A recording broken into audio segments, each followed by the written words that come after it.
Hey everybody, welcome to the video. So I'm breaking down the Coke 600 at Charlotte Motor Speedway on Sunday, May 30th at around 6 p.m. Eastern, and I'm pretty excited for this race. I realize Charlotte may not be the most exciting track in the world, but the Coke 600 just puts me in a good mood. We have a nice evening/night race. It's Memorial Day weekend. We're all going to be cooking out, having some good food.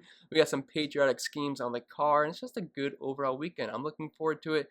I'm sure you guys are as well. Plus, we've had practice and real qualifying this weekend, and it wasn't same-day qualifying. I was live on the channel a little bit ago. We are fresh off of qualifying, so I apologize if I'm not super familiar with where these guys are starting yet. So we're going to be going right through this together. This is kind of like my first look at the overall slate once we've had starting positions finalized. So we're going to be going right through this together, just kind of first overall thoughts on the slate, and then we'll have the live stream on Sunday evening to answer all your questions and all that fun stuff. And if you guys do find this video helpful in any way possible, please leave a like. If we could get close to 300 likes, if not more, I really would appreciate that. The more you guys interact, and my NASCAR community does a fantastic job interacting with my content, but the more you guys do it, helps push my video out to more people in the YouTube world. And the more people that see it, the more it helps me out and helps you guys out as well, because I can do more fun stuff with the channel. And if you don't follow me over on social media, I'm at Pennell16 on Twitter, cpen16 over on IG. Don't really post much fantasy stuff on my Instagram, but if you want to see some more personal stuff, video games, what I'm eating, what me and my girlfriend are up to, traveling, all that fun stuff. I'm going to be moving to Florida, so I'm sure I'll have fun stuff to post. You can follow me over on the IG. And if you want to help support the channel over on Patreon, join pretty much the best NASCAR DFS community out there. Link is down below for that. I got projections, which have taken down multiple tournaments so far this season. My own optimizer with ownership projections. You can build 150 lineups, groups, settings, export to DraftKings, all that good stuff, rankings, ownership, cheat sheets, data sheets, power rankings, which is algorithm based. Everything you need is on my spreadsheet and on my Patreon page. And our Discord is very active. We are active 24/7 for the most part. Even if it's not race day, Tuesday to 1 a.m., where you're usually kind of having a party in there. It's probably the most active NASCAR DFS Discord out there. So if you just want to join a really good community, link is down below for that. And since it's the end of the month and you will get charged on the first in addition to signing up, as long as you follow through the next month, I can refund one of those so you can get this week free. So that's just something to keep in mind. But if you want to join the community, like I said, down below. But I kind of think that's it for the shameless plug. So without further ado, let's get into the preview of this weekend's race. And as per usual, I do have to mention a few things before we get into the actual preview. So just a couple housekeeping things here. Number one, the live stream this weekend. Since the race is going to be around 6:30 p.m. Eastern, I'm thinking on Sunday we can go live on this channel, the one you're watching right now, probably around 4 o'clock. You can plan around 4. I could push it earlier. I could push it back, but just plan around 4 p.m. and then I'll keep you guys posted on social media. Plus, I'll have it posted on YouTube when I am going live, so you can always set your reservation there. And if you guys want to join the DraftKings contest that I host each and every single week, all you have to do is comment your DK username down below. You can say something nice with it, say something mean, whatever you want to do. I will send you that invite, and the first about 100 people that accept that invite can join the DraftKings contest and get a nice chance of winning some money. You get a free shout out on the channel, which I do shout out the winners each and every single week. So I'll throw the winners on the channel from last week right about now. And coming in first place, taking home the gold and over $100, we had Big Andy Kane, who's a big character in our Discord community. He's a very funny guy, lots of karaoke videos and all that fun stuff. I think this is his second time taking on the podium. I'm not sure if we've had someone take down multiple podiums yet this year, so if you have, you can let me know in the comments. I do apologize for forgetting. I think maybe C. Davis might have, but shout out to Big Andy Kane once again, having another fantastic week. Sean Traylor, another guy on my Discord, coming in second place. Allen's Club in third, taking home the bronze. And then right outside the bubble, we had, I think, Sway31, Spread Attack U18 is also on my Discord, G-Money the Don, also on my Discord.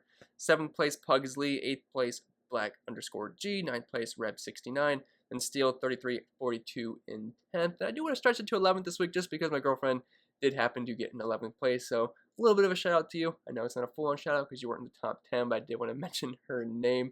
But anyway, guys, yeah, if you want to join the contest that we host every single week, just a fun way for me to interact with you guys, see what kind of lineups you're building and competing against you, and you can win some money and get a shout out as well. Just comment that DK username down below, and I'll be more than happy to send you that invite. But that's kind of it for the housekeeping, so let's get right into the preview of this race. So, as previously mentioned, this is the Coke 600 at Charlotte Motor Speedway. There's your outline of the track, nothing too special about it. Just your typical intermediate mile-and-a-half track, kind of low to mid tire wear for the most part. So tracks like Vegas and Texas are pretty comparable. Kansas, you get the idea. You can compare it to all the 1.5 mile tracks, but it's not super high tire wear like Homestead or Atlanta. And the big thing about the Coke 600 is, which is kind of why it's a big deal race, is that we're going to have 400 laps here. I know you're thinking 400 laps, well, we ran 400 laps at Dover. That wasn't terrible, but this is a mile-and-a-half track. Typically at mile-and-a-half tracks, we run 267 laps. So it's not quite double, but we are kind of getting close to double. 400 laps. It's going to be an absolute marathon of a race. It's going to take forever. And with there being 400 laps, that means we have close to 300 Dominator points available, 280 to be exact. So Dominators are going to be very, very important this weekend. Now, the guy who's on the pole could make it interesting where you could make some one Dom lineups just in case he happens to lead the whole darn thing, which we've seen before at the Coke 600. Guys like Truex and Kyle Busch have led like nearly the entire 400. Now, you're still going to want other potential Dominators because these guys can finish like second and third place and pick up fast laps. But for the most part, when building lineups this weekend, you're going to want to stick to 2 to 3 per lineup. And there's a couple of Dominators that are really cheap this week, so you could maybe even push it to 4 if you happen to fade a guy like Kyle Larson. You want to go with guys like Logano, not Elliott, Logano, Keselowski, Ryan Blaney. Those guys are pretty cheap. You could also throw in a Bowman or a Byron, all potential Dominators. So you could go crazy and go the 4 Dom route. Do I think it's the most viable thing out there? No, but if they all finish kind of in the top 5 and pick up fast laps, it is certainly possible. But for the most part, in tournaments, you're going to want to stick to 2 to 3, and in cash games, you're probably looking more towards 2 Doms this week. But that's kind of it for the preview. Nothing crazy here. We are running the 550 horsepower package, which we'll talk about who's been great there. But hint, hint, Kyle Larson has absolutely dominated this package this year. But yeah, that's kind of it for the preview. So let's get into the driver-by-driver breakdown portion of this video.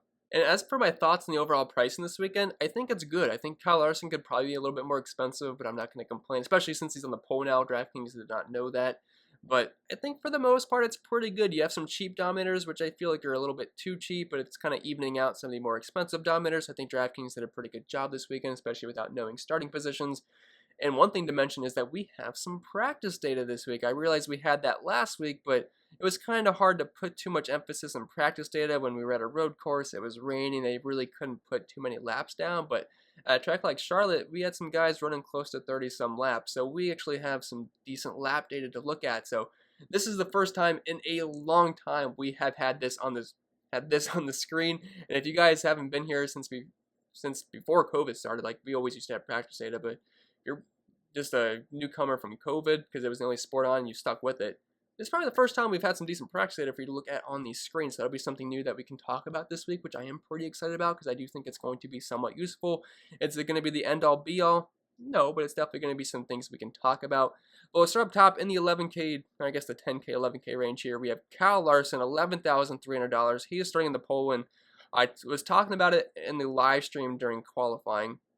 And I was saying, I hope he doesn't get the pole because, I don't know, I just hate playing the pole sitter, but even if he does make the pole, I'm still playing him. And what do you know, he gets the pole, and how does Kyle Larson not lead like half of this race? I mean, he has just been the guy at the mile-and-a-half tracks this year. He's been the guy in the 550 horsepower package. He's also been good in the 750, not quite as good, but he dominated Dover. I really see no downside here with Kyle Larson unless you're just looking at his track history, which isn't very impressive, but who cares? I mean, that was in the 42 car, and even then he wasn't terrible. He just had some unlucky finishes, but he crushed practice this weekend. I'm not caring about one lap data, which also it's kind of bothering me that it's not properly sized there. There we go. That looks a little bit better. But anyway, one lap data is not something to put too much emphasis on. Like I heard some people saying they're all about Austin Dillon because he was first in the one lap. You know, some guys were trimmed out for qualifying, some guys weren't. It's just not something I really care about too much. But anyway, 5 lap data, he was third, 10 lap first, 15 lap third, 20 lap 5. I mean, there's nothing not to show that Kyle Larson is pretty much going to be the top dog here. Yes, his numbers at Charlotte are overly impressive, but do not let that scare you. He had 33rd. He had 2 33rd place finishes, which are going to skew those numbers a little bit. But if we look specifically at this season at the 1.5 mile tracks, there is no weakness here. 105 DraftKings points per race, the 3rd best average finish, the best running position, the best drive rating by a mile, has a win, 3 top 5s, by far the most laps led, by far the most fast laps. There is nothing bad to say about Kyle Larson. I will play him in all formats, and he will be my highest owned driver. I'm pretty confident in saying that right now. Now, hopefully I don't steer away from that later on in the day, but I just can't see a scenario where Kyle Larson fails here. Unless he has a mechanical issue, unless he gets multiple pit road penalties, outside of things we can't control, Kyle Larson should have the car to beat. And it's nice to have practice. Like, yeah, we've been scared to play the pole sitter in the COVID era because we haven't had practice, and we have no idea if the car is going to break on the lap 1, but his car looked really good in practice. Obviously, he had a good run in qualifying. Play Kyle Larson with confidence. Martin Truex Jr., $11,100. He is starting in 8th. Do I like Truex? Yes. Am I going to play a lot of him? Probably not, just because I'm going to be so heavy on Larson. I'm not going to be able to play him and Truex much together. Will I have some lineups like that? Yes, it's not going to look the greatest on paper because we're going to have to skip over these guys in the 9K range and probably the 8K range for the most part. So we're going to be a little bit top heavy. Now, could these guys both be the two clear dominators? Yes, it's not going to. I mean, I feel like Kyle Larson can lead so many laps. I'm not sure if I want to pay over $11,000 for Truex. I mean, I think he's definitely going to be a guy you're going to want in some lineups, but wasn't overly impressive in practice. Again, this isn't going to be the end-all be-all, but I would like him to at least have some better numbers in practice. 12th in the 5 lap, and then 9th in the 10 and 15. But we know Truex is great at the 1.5s and similar tracks. As you can see, he's got the most wins. I believe this is since 2020 in the COVID era at similar tracks.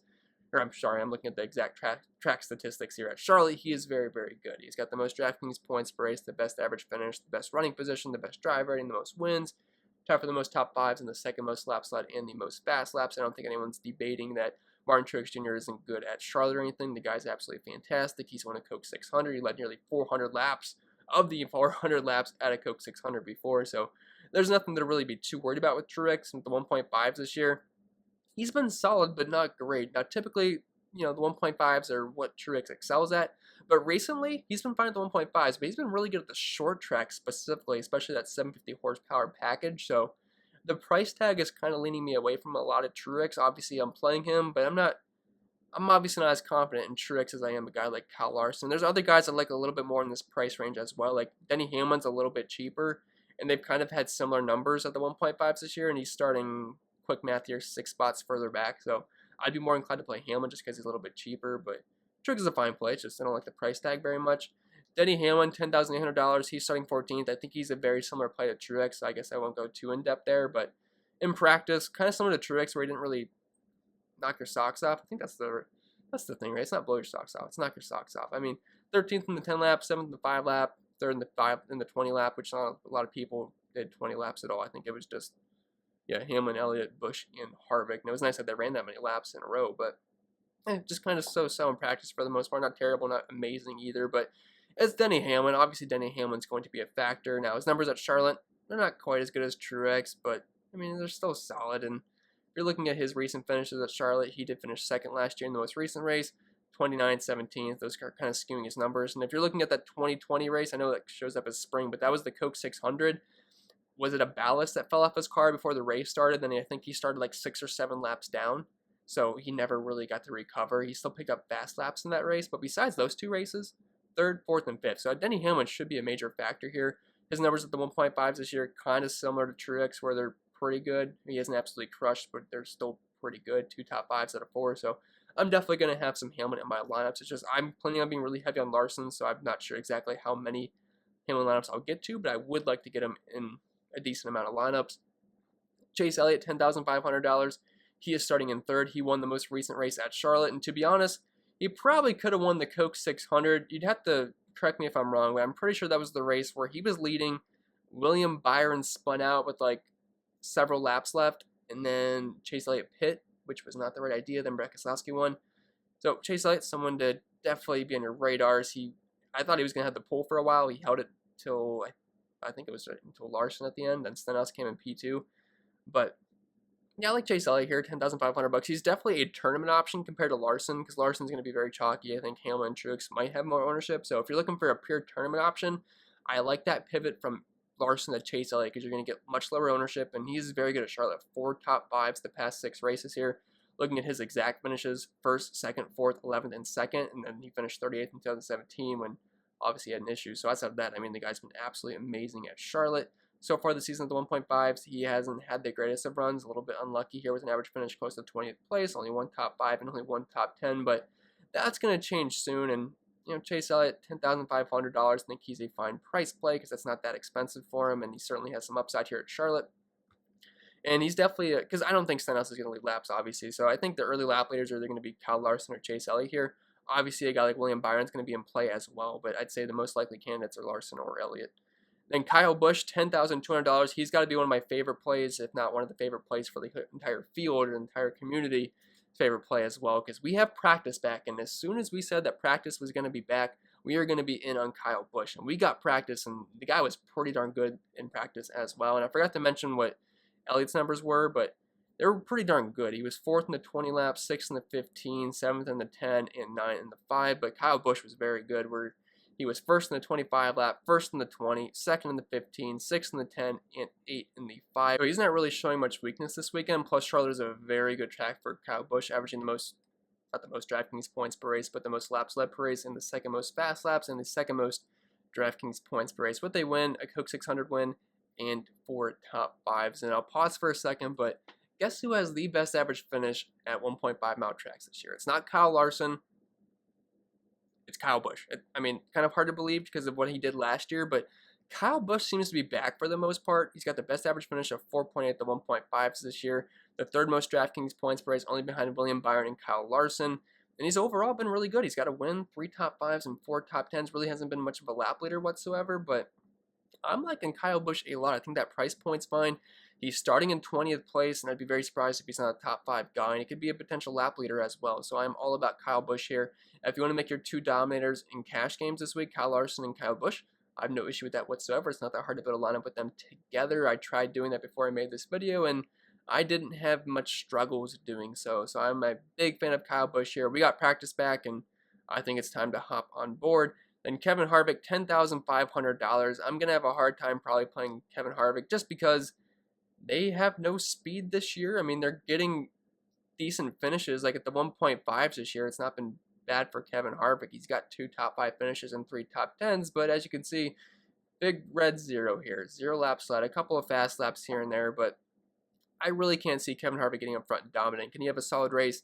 Yes, but I'd much rather play pretty much every other driver we've talked about so far, and then like the next 6 drivers more so as well. So not a big fan of Kevin Harvick here, even though this isn't a bad track for him. It's just not really a fan. Plus, he only has 1 top 5 here recently too, and he finished 10th and 5th last year, so it wasn't like he was overly impressive as well. So not going to be big on Kevin Harvick, and the practice numbers were kind of just solid. Anyway, I think he's gonna have a solid race, but I need more than solid at $10,000. Brad Keselowski, $9,700. He's starting 13th. He won the Coke 600 last year. Got a little bit lucky because of pit stuff strategy at the end, but Keselowski's actually been pretty solid at the 1.5s this year. Last season, he was better at the 750 horsepower package. This year, looks like he's showing more strength in this package so far. It's still a small sample size, but that looks to be the case this year.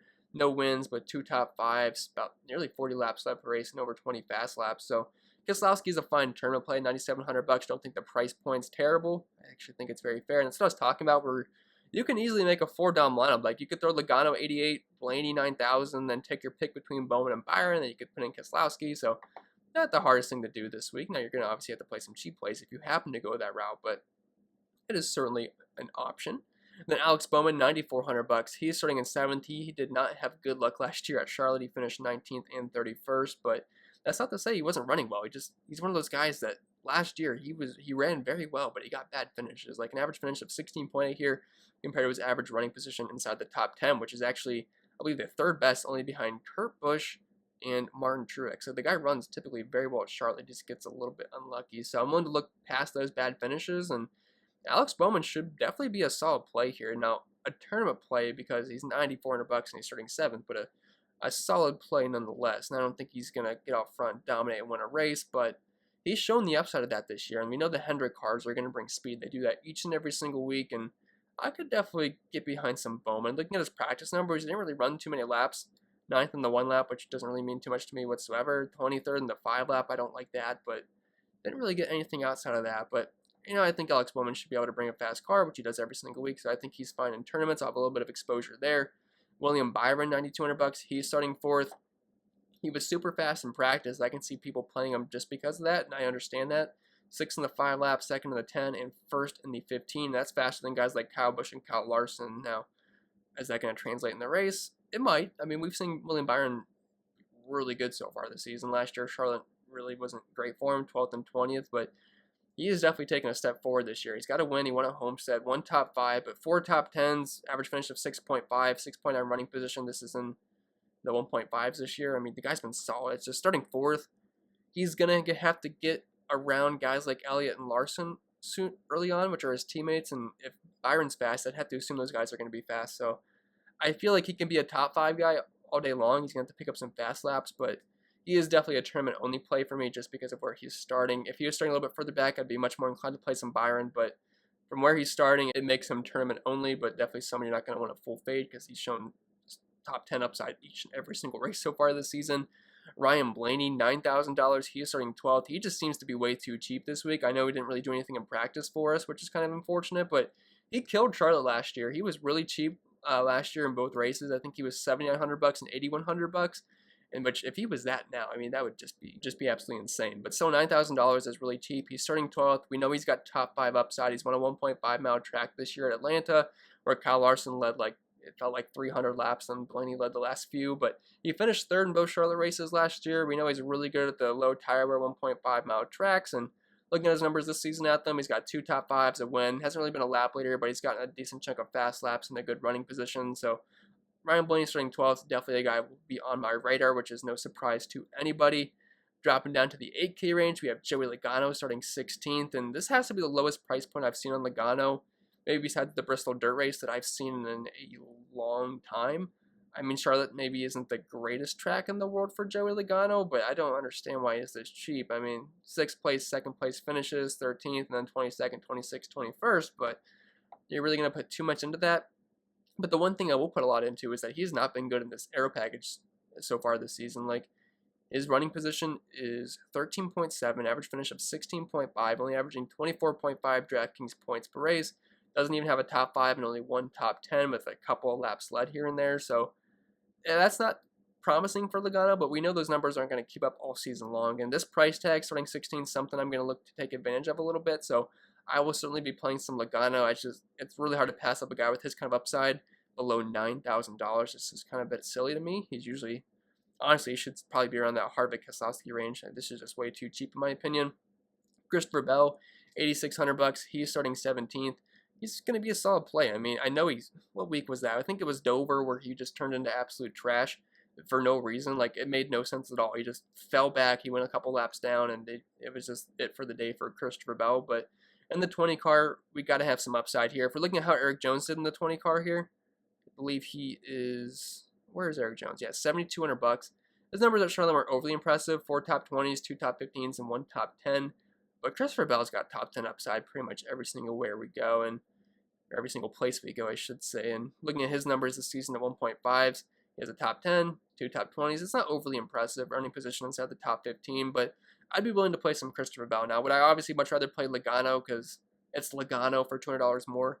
Yes, but Bell is a decent pivot there because I would assume Logano will have some decent ownership because he's below $9,000, guys. It just makes no sense to me.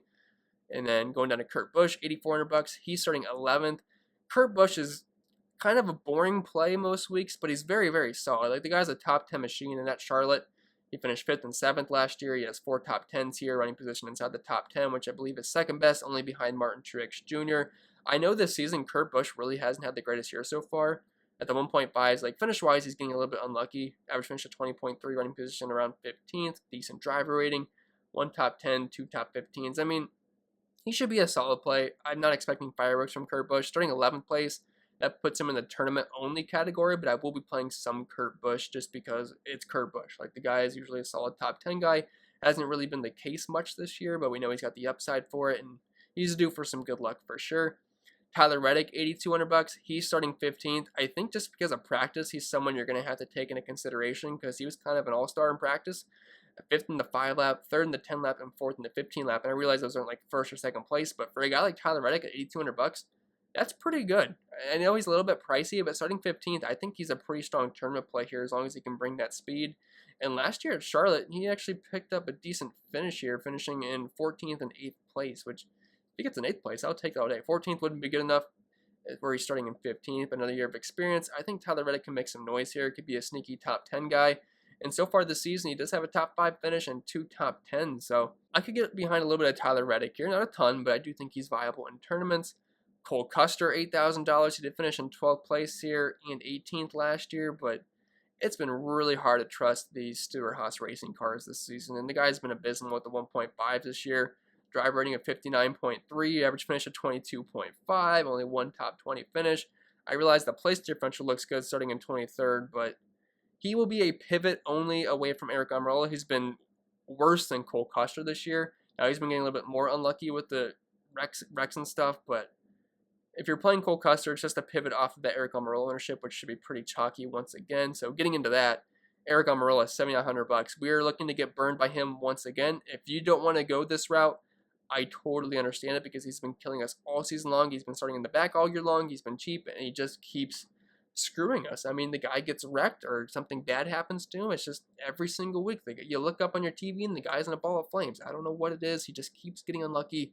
I keep saying he can't keep getting this unlucky, but he just keeps getting this unlucky. So if you want to be out on Aric Almirola, I totally understand that. But me personally, I don't care. I'll play him. I mean, at some point it's going to happen for him. And starting 31st, it's just kind of hard not to play him below $8,000, to be honest. I would play him in cash games.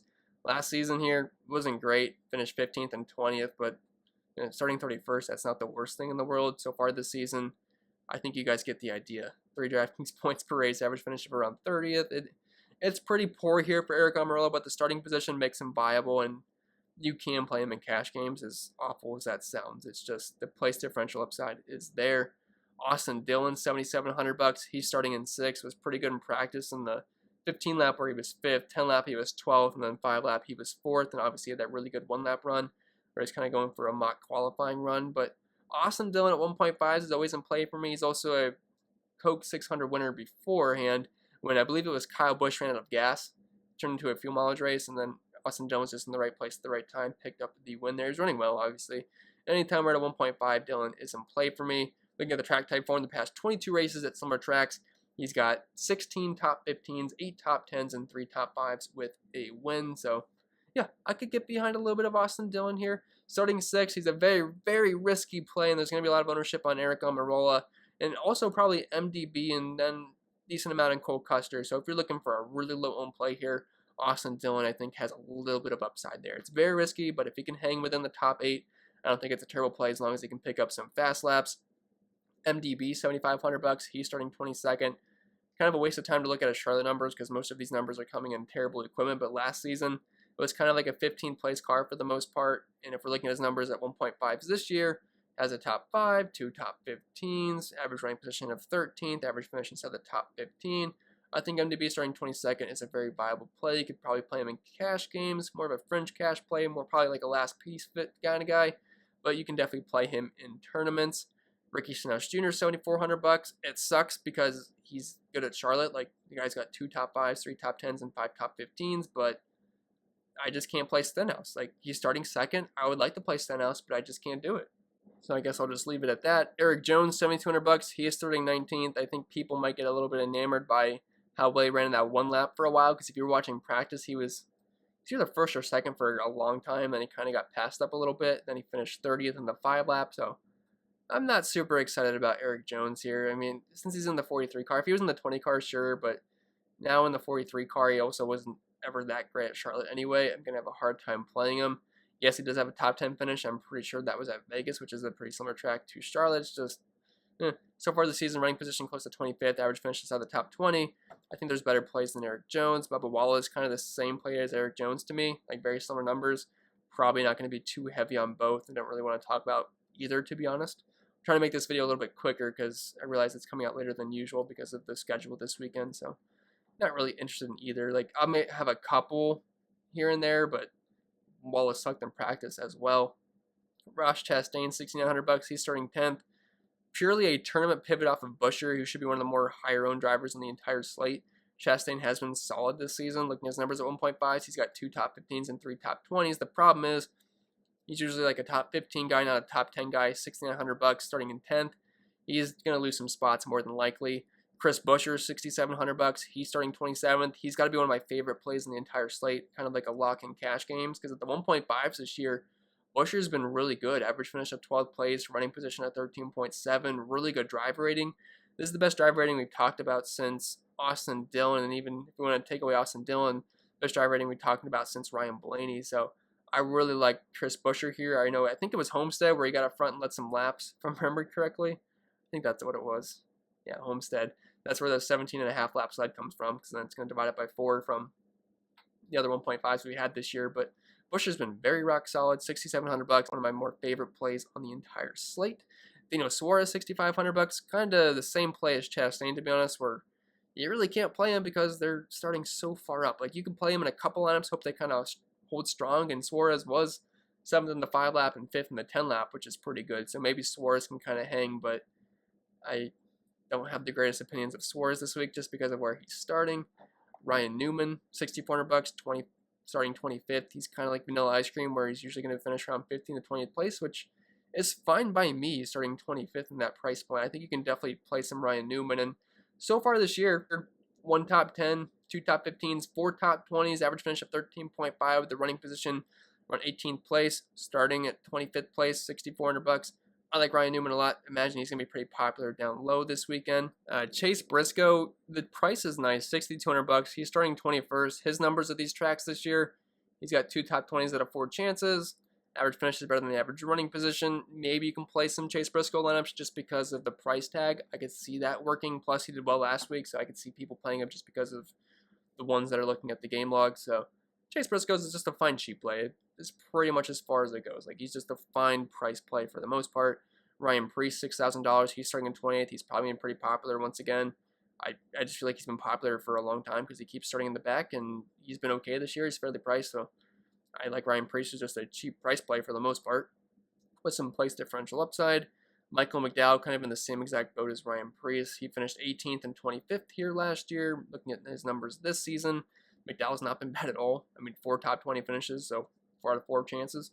2 top 15s, 1 top 10, average finish of 13.8, running position of 17.9. Yeah, I like McDowell. I probably like McDowell maybe just a little bit more than Ryan Preece, but the 4 spots difference kind of evens it out a little bit. But Michael McDowell's definitely been better at picking up some good finishes this year, so don't hate Michael at all. Corey LaJoy, 26, 5,600 bucks. I hate his Spire card. It's been trashed this year, so I'd only play LaJoy if I'm just trying to differentiate myself down low, but that's probably as far as I would go. The Pasta Man, 5,500 bucks. He's starting in 29th. His numbers at the 1.5 this year aren't terrible, actually. Running position at 25th, average finish at 24.5, starting 29th. Again, this is mostly just differentiation down low, but I would not hate having a little bit of Alfredo. I don't know if he put any numbers up in practice much. We'll just talk about McDowell really quick. He was 18th and 17th. If he could put up a similar finish to that, I would definitely take that. He was better than Ryan Preece was. Alfredo was 13th in the 5 lap, 19th in the 10, and 25th in the 5th. Now, I know those numbers don't look great, but overall, where he's starting in the price point, that's not the worst thing out there. Then once you get below Alfredo, all these guys are just the scrubs for the most part. So McLeod, Bilicki, Smithley, Davison, Haley, Ware, Starr, Houff. This is a 600-mile race, guys, so I would be very cautious of rostering any of those drivers because their equipment's going to hold up the entire time, and that could definitely be a bit of a challenge because we know some of those guys can't even handle 400 laps. So 600 or 400 miles, I should say. So 600 miles. It's definitely going to be a big test for them. So just keep that in mind when you're talking about scrubs this weekend. But with that being said, guys, I think that's going to be it for the video. So if you made it all the way through, please let me know in the comments down below. I do appreciate everyone that does listen all the way through. If you want to follow me over on social media, you know where to find me in those handles in the bottom corner of your screen. Close to 2,000 followers on Twitter, close to 1,000 on IG. So if you want to help me out, I do appreciate that. If you want to help support the channel over on Patreon, and if you do sign up, as long as you follow up the next month, you can get this week free. So just a little thank you to anyone that does want to support the channel because it is near the end of the month, so I don't want anyone to get double charged. So if you want to do that, you know where to find me. I think it's personally the best NASCAR DFS community out there. So if you want to join, we got several hundred people over there. You can join the community. And it really is a community. There's a lot of good people over there. And I do appreciate everyone that does contribute. And yeah, I think that's pretty much it for the most part. I hope everyone enjoys the race. I'll be live on my own channel probably around 4 p.m. Eastern on Sunday. So tomorrow or today, whenever you're watching this video. And if you want to join the DraftKings contest, leave that username down below. But I think that's it, guys. I'm going to try to hurry up and get this posted on YouTube for you. And I'll see you in the next video.